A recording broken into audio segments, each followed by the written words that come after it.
Hi everyone, welcome to my kitchen. I thought I'd try something a little different for a food lab, and that is instead having me present a food lab to you and you being able to evaluate what happens here. So we'll cook together and see how this works. So today I'm going to make a banana zucchini pumpkin loaf with full credit to the Podleski sisters. In particular, this one is Greta Podleski. Yum and Yummer is the cookbook. They're the same ones that do Looney Spoons, and I quite like a lot of the recipes. In this one, I've never made this particular loaf before. I've already lost my page, there we go. So I'll be following that recipe for the first time, and I'll post a scanned copy of it afterwards so you can see as I follow along. I've already, which you can't see underneath here, is I've already prepared my mise en place with all of my equipment and ingredients. And in the name of saving time, I've also already wiped down the countertops, washed my hands, pulled my hair back, gotten rid of extra jewelry or anything dangly on the name of my kitchen hygiene. So what I'm going to do is tilt the camera down so that you're seeing what I'm doing and not me. And I'll keep talking you through it and we'll see how this goes. So, here we go. Step one is to preheat the oven at 350 degrees, which I've already done behind me.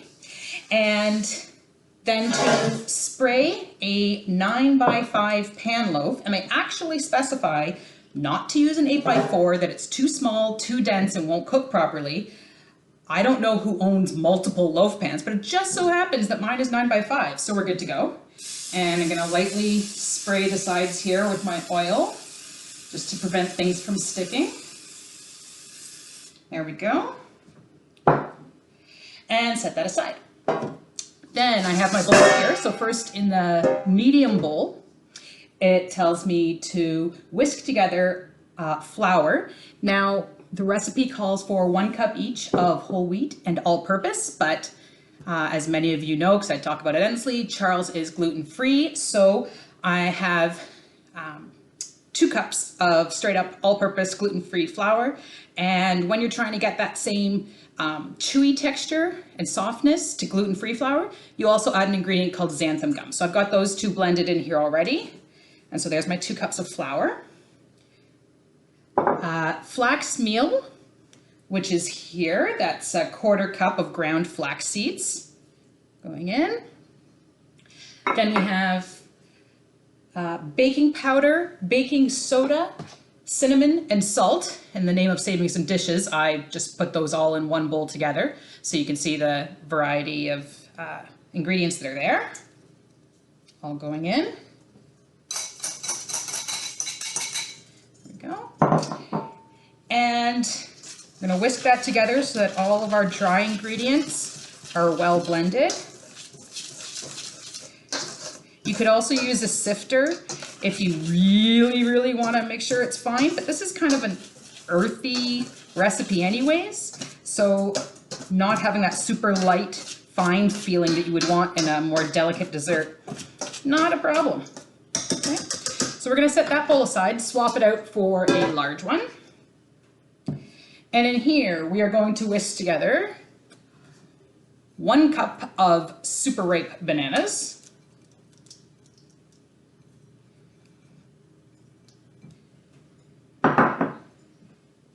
and 1 cup of pumpkin. And just to be clear, there's 2 different things you can buy. One is pumpkin pie filling, and the other is just pure pumpkin. It's straight up mush. I don't even know if you can see that with the light, but it's basically baby food. And this is specifically what you want. And I do have some left over, so of course I'm going to pack that in a separate Tupperware container, not leave it in the tin, because that leaves risk of botulism. Then there's also grated zucchini. That's 1 cup grated, unpeeled, and then patted dry with paper towel to remove some of the excess moisture. And that goes. And I get 1 egg. Why do the French only cook with 1 egg? Because 1 egg is enough. You know you've missed me. Okay, along with that also goes in the 1/4 cup of oil. And I'm using a sunflower oil here. As long as it's something light, like sunflower, safflower, could even go vegetable or canola. You would not want to use olive oil. And, oh, my yogurt. I'm gonna need a spatula for that. So this is plain Greek yogurt. It calls for 2%, which is a low fat. All I have here is a non-fat, 0%. So that might affect my moisture a bit, but I'm not too worried. And then my sugar, which is 1/2 cup of light brown sugar. And the recipe actually specifies that it is not packed. Brown sugar is one of those ingredients that usually would be packed down into the measuring cup. And that way when you tip it out, it almost stays formed like a sandcastle. And that's the proper way to measure. But this recipe actually specified not packed, so quite different. We'll see how that goes. Okay, and you're gonna whisk all this together until blended. So it's a gooey mess. That actually looks really unappetizing. I won't say what it looks like, but I'm glad we're not eating it like this. And of course, we wouldn't even taste it like this because there is raw egg, and that would pose a risk of salmonella poisoning. Get all the bits out of that whisk. And then you're gonna add the dry ingredients and mix with a wooden spoon just until dry ingredients are moistened. Do not over mix. See, and that's also due to the fact that this is a bread, it's a loaf, and so you don't want air in there the same way that you want air in a light fluffy cake. And also has more to do with the gluten that's in the flour. The more you stir and mix it, the more you will release that gluten and get a chewiness, and perhaps too much of that chewiness. Now we're using a gluten-free flour, so it might be totally irrelevant for my particular batch here, but it's good to know how your stirring, mixing, blending, beating, folding, all those combination techniques actually do make a difference. And then of course, when you change up your ingredients, your instructions might need to change too. So that is blended. I don't see any dry flour patches anymore, and it is really thick. And the last step is to fold in nuts. Now it calls for 1 cup of chopped pecans or walnuts, which once again, Charles is allergic. So we're not putting nuts in, but it needs a little something. So I went with half the amount and put 1/2 cup of chocolate chips, because chocolate goes in everything. Kind of the sweet equivalent to garlic in the savory foods. So we're just folding those in, and again, not over mixing. So once they are blended, we are done there. We're gonna get our loaf pan back, and I'll use my spatula to get all my batter off. Good enough. And now we'll load that into the pan. Remembering that I've already oiled it, so hopefully it will not stick when we try to get it out at the end. It's always a hopeful thing, you never know. This is really thick.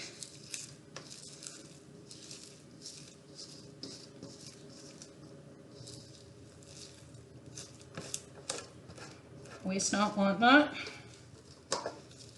It smells really good. It smells like fall with the zucchini and the pumpkin, and you get a little bit of sweetness in the smell from the bananas.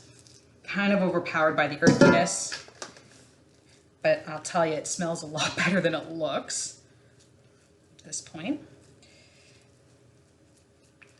So trying to even that out a bit without playing with it too much.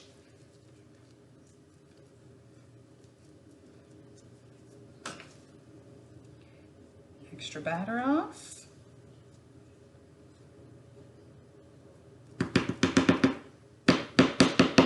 There we go.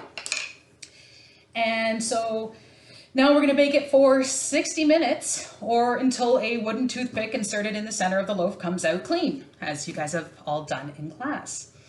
And we'll come back and see how that works out for us. Okay, we're back, and now it's the moment of truth. I have the finished loaf.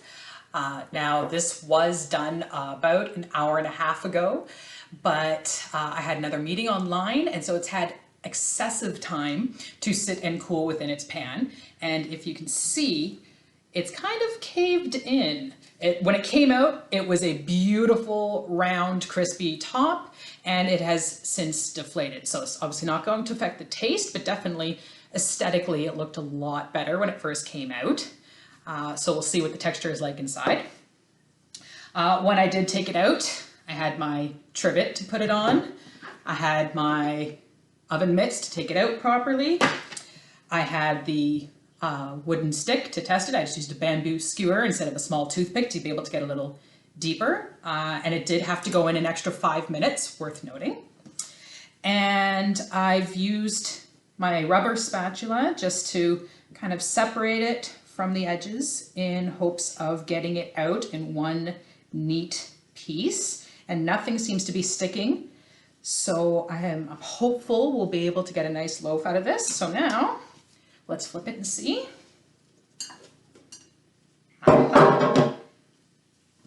There we go.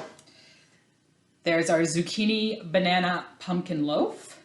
And you can probably now better see the kind of caved in top there. But most importantly,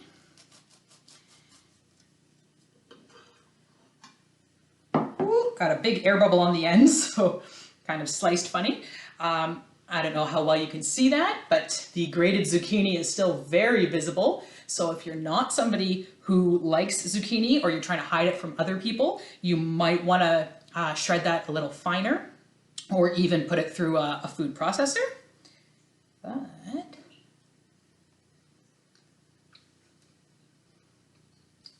that's pretty tasty. Yeah, I'm glad I put the chocolate chips in, a little bit of extra zing, and you can tell that the gluten-free flour has changed the texture some. It is a little grittier and less chewy, so I'd be curious to try it with regular all-purpose and see how the texture changes, but it worked. And so hopefully you have enjoyed watching this recipe, that you maybe try it out yourself. If you do, definitely let me know. And bon appetit!